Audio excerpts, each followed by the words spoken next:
નમસ્કાર વિદ્યાર્થી મિત્રો, ચાણક્ય પબ્લિક સ્કૂલ માળી આટીના દ્વારા હું સાગર રાખોલિયા આપ સૌનું હાર્દિક સ્વાગત કરું છું. આપણે અગાઉના વિડિયો લેક્ચરની અંદર સ્વાધ્યાય 1.3 નો અભ્યાસ કર્યો કે √5, √7, 3 + √2, 3 + √7 કે જે છે અસમય સંખ્યાઓ છે તેને આપણે પ્રમેયનો ઉપયોગ કરીને સાબિતી આપી હતી. ત્યારબાદ અહીંયા મહત્વની માહિતી કે જે સમય સંખ્યા છે તો કે સમય સંખ્યાનું દશાંશ સ્વરૂપ કેવું હોય, એટલે કે દશાંશ નિરૂપણ કે દશાંશ ચિહ્ન પછી કે કેટલા ડિજિટ છે એ અંક મળે છે કે ક્યાં એ શાંત થાય છે. જો શાંત ન થતું હોય તો કે અનંત સુધી છે એ આવતા હોય, એટલે કે કોઈ પણ સંખ્યાનો તમે ભાગાકાર કરો તો કે અમુક સંખ્યા એવી મળે છે કે જેને શેષ શૂન્ય મળે છે, જ્યારે અમુક સંખ્યા ભાગાકાર કરતી વખતે એવી મળે છે કે એની શેષ છે એ ક્યારેય શૂન્ય થતી નથી. તો શા માટે શૂન્ય નથી થતી? હવે જો આપણે ભાગાકારની પ્રક્રિયા કર્યા વગર કે આપણે ડાયરેક્ટ કહી શકીએ કે આ જે આપેલ જે સમય સંખ્યા છે, એટલે કે સમય સંખ્યાનું સ્વરૂપ હંમેશા કેવું હોય તો કે ભાગાકાર સ્વરૂપનું હોય છે. તો કે ભાગાકાર કર્યા વગર આપણે કહી શકીએ કે આ જે સમય સંખ્યા છે કે એનું દશાંશ નિરૂપણ શાંત છે. જો શાંત ન હોય તો કે એનું દશાંશ નિરૂપણ છે આપણે અનંત અને આવૃત છે એ જોવા મળશે. તો એને રિલેટેડ કે આજના વિડિયો લેક્ચરની અંદર આપણે એનો અભ્યાસ કરીશું. તો જો વિદ્યાર્થી મિત્રો, તો કે પ્રકરણ 1 ની અંદર આપણે વાસ્તવિક સંખ્યાઓ છે તો કે આપણે પહેલા વિડિયોની અંદર જ ઇન્ટ્રોડક્શનની અંદર જ વાસ્તવિક સંખ્યાઓ વિશે અભ્યાસ કરી ગયા. તો કે વાસ્તવિક સંખ્યાઓ છે તો કે કોને કહેવાય? તો કે બધી જ સમય સંખ્યા અને બધી જ અસમય સંખ્યાઓનો જે સમાવેશ છે તો કે વાસ્તવિક સંખ્યાઓની અંદર થાય છે. અને સમય સંખ્યાઓ છે તો કે અંદર પૂર્ણાંક સંખ્યા, પૂર્ણ સંખ્યા, પૂર્ણાંક સંખ્યા, પ્રાકૃતિક સંખ્યા વગેરેનો સમાવેશ છે તો કે એ સમય સંખ્યાની અંદર થાય છે. અને જે સમય સંખ્યા નથી તે બધી જ સંખ્યાઓ છે એને અસમય સંખ્યાઓ કહેવાય. જે સમય સંખ્યામાં ન હોય એને અસમય સંખ્યાઓ કહેવામાં આવે. તો જે વાસ્તવિક સંખ્યાઓ છે તો કે મુખ્યત્વે સમય સંખ્યા અને અસમય સંખ્યાઓ. તો કે સમય સંખ્યા છે તો કે કેને કહેવાય? તો કે p/q કે સમય સંખ્યા છે તો કે p/q સ્વરૂપની અંદર હોય, જ્યાં q છે એ 0 હશે નહીં અને p અને q belongs to z, એટલે કે p અને q ના જે કાંઈ સભ્યો છે કેમાં હોય તો કે પૂર્ણાંક સંખ્યાના હોય છે.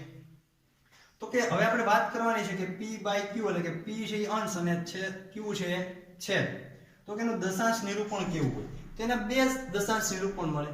તો કે શાંત દશાંશ નિરૂપણ અને બીજું અનંત અને આવૃત દશાંશ નિરૂપણ. હવે કોઈ પણ સંખ્યાનો તમે ભાગાકાર કરો, અમારો કે 10 ભાગાકારમાં 5 કરશો તો 10 ભાગાકારમાં 5 કરશો તો કે 5 × 2 = 10, શેષ છે 0 થઈ જશે. જ્યારે તમે કે 10 ભાગાકારમાં 3 કરશો, 10 ભાગાકારમાં 3 કરશો કે 3 × 3 = 9, 1. હવે અહીંયા પોઈન્ટ મૂકશો, 0 મૂકશો તો 10, 3 × 13 = 9, પણ અહીંયા 1. તો જ્યાં સુધીમાં આગળ જશો તો ક્યારેય શેષ શૂન્ય તમને જોવા મળશે નહીં. તો જો શેષ ક્યારેય શૂન્ય થતી નથી, પણ અહીંયા આપણે જ્યારે ભાગફળ મળે છે તો કે આમ આગળ છે કે અનંત સુધી છે, એટલે કે ઇન્ફિનિટી સુધી મળતું રહેશે. તો કે એવું જ્યારે દશાંશ નિરૂપણ મળે છે તો એને આપણે કહીએ છીએ અનંત અને આવૃત દશાંશ નિરૂપણ. જ્યારે શેષ શૂન્ય થઈ જાય છે ત્યારે આપણે જે દશાંશ નિરૂપણ મળે છે એને આપણે કહીશું શાંત દશાંશ નિરૂપણ. તો જોઈએ તો કે એના ઉદાહરણ જોઈએ તો કે 0.534, 0.345, 0.2, 0.555, 2.125. તો કે અહીંયા પોઈન્ટ પછી જેટલા ડિજિટ આવે છે 3 આવે, 4 આવે, 5 આવે, પણ ત્યાંથી કે અહીંયા 4 પછી એ કોઈ ડિજિટ આવતો નથી, ત્યાં એનું દશાંશ કે જ્યાં એની શેષ છે એ શૂન્ય થઈ જાય છે. જ્યારે અનંત અને આવૃત હોય તો એની અંદર કેવું હોય તો કે 3.333, તો કે આપણે જે જોવા મળે છે તો કે શેષ ક્યારેય શૂન્ય થતી નથી. 3.121212 કે આવા બે અંક છે 1212 એ પુનરાવર્તિત થાય છે. 4.123 તો કે અહીંયા એવી સમય સંખ્યા છે, એવું દશાંશ નિરૂપણ અહીંયા આપેલું છે કે 1 2 3 1 2 3 1 2 3 કે આવા 3 ડિજિટ છે વારંવાર પુનરાવર્તન થાય છે. હવે જો 3 હવે 0.3 બાર, અહીંયા 12 નો અર્થ શું? તો કે 12 છે તો કે 0.3 બાર હોય તો આને કે 0.333 એમ અનંત સુધી છે કે આ સંખ્યા છે ચાલી જશે. એનું દશાંશ નિરૂપણ છે એ અનંત છે કે ક્યાંય છે શાંત થતું નથી, એટલે કે એની ભાગાકાર જ્યારે કરીએ છીએ ત્યારે એની શેષ 0 મળતી નથી. 3.12 બાર, તો આનો અર્થ શું થયો?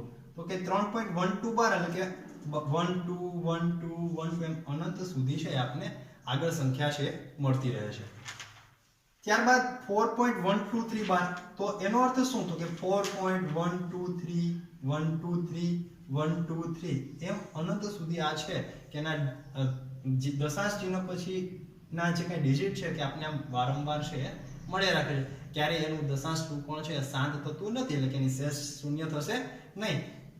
તો આ જે વાત હતી તો કે સમય સંખ્યા છે એનું દશાંશ નિરૂપણ તો કે બે રીતે કરી શકીએ. બે રીતે આવે છે તો કે શાંત દશાંશ નિરૂપણ હોય અને બીજું છે એ અનંત અને આવૃત દશાંશ નિરૂપણ હોય. તો એના ઉદાહરણો છે તો કે આ પ્રમાણે આવું જ્યારે તમને ભાગફળ મળે છે કોઈ સંખ્યાનો ભાગાકાર કરો તો એને શાંત કહેવાય, અને આ રીતે તમને જો મળતું હોય અનંત કે જ્યારે એની શેષ છે એ શૂન્ય ન થતી તો એને અનંત અને આવૃત દશાંશ નિરૂપણ છે એ કહેવાય છે. હવે વાત કરીએ અસમય સંખ્યાની, તો કે અસમય સંખ્યા કોને કહેવાય? તો કે જે સંખ્યા છે સમય નથી એને અસમય સંખ્યા કહેવાય. તો કે અસમય સંખ્યા છે તો કે પાઈ, e, √2, √3, √5, તો આવી બધી જે કઈ સંખ્યાઓ છે એને આપણે અસમય સંખ્યાઓ કહીએ છીએ. તો આ જે સંખ્યા છે કે e અને પાઈ, તો એને અબેઝિક અસમય સંખ્યા કહેવામાં આવે છે. જ્યારે √2, √3, √5 છે એને બેઝિક અસમય સંખ્યા કહેવામાં આવે છે. તો કે એનું દશાંશ નિરૂપણ કેવું હોય? તો કે બેઝિક અસમય કે અસમય સંખ્યા છે એનું દશાંશ નિરૂપણ અનંત અને અનાવૃત હોય. તો કે એના ઉદાહરણ છે તો તમને આવું જોવા મળશે કે 0.121 2 1 2 1 2 3 1 2 3 4 up to 0.10 100 100 M up to આગળ છે ચાલશે. 0.45 455 455, ત્યારબાદ આવું પણ જોવા મળે કે 0.1 2 3 7 8 9 8 કે દશાંશ ચિહ્ન પછી ના જે કઈ ડિજિટ આવે છે એ ક્યારેય પુનરાવર્તિત થતા હશે નહીં. બધા ડિજિટ છે અલગ અલગ તમને છે જોવા મળે છે. જ્યારે સમય સંખ્યા હોય છે તો સમય સંખ્યાની અંદર દશાંશ ચિહ્ન પછીના જે કે ડિજિટ છે એ તમને અમુક અંકો પછી 1 2 કે 3 પછી છે કે પુનરાવર્તિત થતા હોય છે, કે અંકોનું છે એ પુનરાવર્તિત થતું હોય છે. પણ જ્યારે અસમય સંખ્યા હોય છે ત્યારે દશાંશ ચિહ્ન પછીના અંકોનું ક્યારેય પુનરાવર્તન થતું નથી. તો આ રીતે આ જે અનંત, તો આવા જ્યારે જોવા મળે છે તો એને અનંત અનાવૃત દશાંશ નિરૂપણ છે એ કહેવામાં આવે છે. હવે આગળ જોઈએ તો પ્રમેયની વાત કરીએ તો કે પ્રમેય 1.5, તો શું કે જો x એ શાંત દશાંશ નિરૂપણ વાળી સમય સંખ્યા હોય કે x છે તો કે આપણે એ કોઈ સમય સંખ્યા આપેલી છે અને ધારો કે એનું દશાંશ નિરૂપણ છે શાંત આપેલું છે, કે ઉદાહરણ તરીકે આપણે x બરાબર 17 ના ભાગાકારમાં 8 લઈએ, 17 ભાગાકારમાં 8 લઈએ એ આપણે દશાંશ નિરૂપણ વાળી સંખ્યા આપેલી છે, સમય સંખ્યા હોય. તો x ને જ્યાં p અને q પરસ્પર અવિભાજ્ય પૂર્ણાંકો હોય તો આ બરાબર આપણે કે p/q સ્વરૂપે લખીએ તો કે p બરાબર 17 અને q બરાબર 8, કે એને અવિભાજ્ય અવયવ હોય તો કે p ના અવિભાજ્ય અવયવ એટલે કે 17 ના અવિભાજ્ય અવયવ પાડીએ તો કે 17 છે એ અસમય સંખ્યા એટલે કે 17 ની 1 ઘાત થશે, અને q ના અવિભાજ્ય અવયવ પાડીએ તો 2 2 4 2 ને 8 2 ની 3 ઘાત સ્વરૂપે લખી શકશું આપણે. તો એક p અને q પરસ્પર અવિભાજ્ય પૂર્ણાંકો હોય અને q નું અવિભાજ્યમાં અવયવીકરણ 2n 5m સ્વરૂપમાં હોય, કે આનું જે સ્વરૂપ છે કે 2n અને 5m સ્વરૂપમાં હોય તેવા pq સ્વરૂપમાં દર્શાવી શકાય હોય તેવા pq સ્વરૂપમાં દર્શાવી શકાય. કે આપણે જે x છે તો એને 2n ને 5m સ્વરૂપે દર્શાવ્યું. બીજું ઉદાહરણ જોઈએ તો કે આ સમય સંખ્યા x આપણે આપેલી છે તો કે એને p/q સ્વરૂપમાં દર્શાવ્યું હોય તો કે 3 કે 10 ના ભાગ પાડીએ તો કે 5 દુ 10 તો 2 ગુણાકારમાં 5 તો અહીંયા 2 ની 1 ઘાત છે અને 5 ની પણ 1 ઘાત છે તો કે n 2n અને 5m. અહીંયા જે વાત થાય છે માત્ર q ની વાત થાય છે છેદની. તો 2n તો n બરાબર કેટલા છે 1. અહીંયા m 5m તો m બરાબર પણ કેટલા છે 1. તો કે કોઈ પણ સમય સંખ્યા જે હોય છે કે જો એનું દશાંશ નિરૂપણ જો શાંત હોય તો એવી સંખ્યાને છે કે p/q માં દર્શાવી શકાય છે. જ્યારે q હોય છે તો કે q છે એ 2n ને 5m ગુણોત્તરમાં હોય છે, m ઘાતના સ્વરૂપમાં હોય તો કે આ દશાંશ કે આ જે સમય સંખ્યા છે તો એનું દશાંશ નિરૂપણ કેવું હોય શાંત હોય. તો કે 2n ને 5m સ્વરૂપમાં હોય તેવા pq સ્વરૂપમાં દર્શાવી શકાય. n અને m એ અનુપૂર્ણાંકો છે તો કે અહીંયા જ્યારે જે કાંઈ ઘાત મળશે n અને m એ હંમેશા છે એ આપણે ધન જોવા મળશે, પોઝિટિવ હશે. તો q બરાબર 1 તો અવિભાજ્યોમાં વર્ગીકરણ નથી, x પોતે જ પૂર્ણાંકો છે. જો m અને n બંનેની ઘાત છે કે 0 હોય તો આપણે ખ્યાલ છે કે કોઈ પણની ઘાત 0 હોય તો જવાબ કેવો મળે 1. તો કે જો છેદની અંદર કે આપણે કોઈ પણ અવિભાજ્ય સંખ્યા આપેલી અને એની ઘાત જો 0 હોય m અને n 2n ને 5m ની ઘાત 0 હોય તો આપણને છે કે પૂર્ણાંક p છે મળે છે તો કે પૂર્ણાંક સંખ્યા આપણને મળશે. હવે આગળ જોઈએ તો કે બીજું પ્રમેય છે એ આનું પ્રતીક પ્રમેય છે. તો કે જો p/q માં q નું અવિભાજ્યમાં અવયવીકરણ 2n 5m સ્વરૂપે હોય અને nm એ અનુપૂર્ણાંકો હોય તો x નું દશાંશ નિરૂપણ શાંત હોય. આપણે પહેલી જે સંખ્યા આપી કે કોઈ પણ સમય સંખ્યા હોય તો કે એને p/q ની અંદર અને q બરાબર કેવું હોય કે 2n અને 5m સ્વરૂપમાં હોય તો કે આ જે સંખ્યા છે એનું દશાંશ નિરૂપણ શાંત હોય. હવે એનું પ્રતીક પ્રમેય કીધું તો કે જે સંખ્યા આપેલી હોય આપેલી જે સમય સંખ્યા છે એનું q એટલે કે જે છેદ છે એ 2n અને 5m હોય તો એ આપેલ સમય સંખ્યા છે એ શાંત દશાંશ નિરૂપણ વાળી સમય સંખ્યા છે એવું કહી શકાય. હવે ત્યારબાદ ત્રીજું, જો એનું દશાંશ નિરૂપણ શાંત ન હોય તો કેવું હોય તો આપણે અગાઉ જે શીખ્યા એ જ પ્રમાણે કે સમય સંખ્યા છે એનું દશાંશ નિરૂપણ બે રીતે મળે, એક શાંત દશાંશ નિરૂપણ અને બીજું અનંત અને આવૃત દશાંશ નિરૂપણ. તો તે શાંત નથી તો કે અનંત અને આવૃત હશે. તો ત્યારબાદ ત્રીજું આગળનું પ્રમેય 1.7, જો q નું અવિભાજ્યમાં અવયવીકરણ અનુપૂર્ણાંક n અને m માટે 2n 5m સ્વરૂપે ન હોય તો x બરાબર p/q નું દશાંશ નિરૂપણ અનંત અને આવૃત છે. કે p/q કે અહીંયા જો તમને દશાંશ નિરૂપણ છે તો કે કોઈ એવી સંખ્યા મળે કે 2n 5m સ્વરૂપમાં ન હોય કે આવું દશાંશ નિરૂપણ ન મળે તો એ સંખ્યાનું દશાંશ નિરૂપણ છે તમને કેવું જોવા મળશે અનંત અને આવૃત દશાંશ નિરૂપણ છે જોવા મળશે. તો જો આની અંદર ઉદાહરણ જોઈએ તો કે 17/8 છે તો કે ડાયરેક્ટ કરીએ તો કે 17 ભાગાકારમાં 2 ની 3 ઘાત 8 તો તમે પ્રશ્ન એમ થશે કે અહીંયા 5 તો છે નહીં, જો 5 ન હોય તો કે 2 ગુણાકારમાં 1 તો હશે જ તે.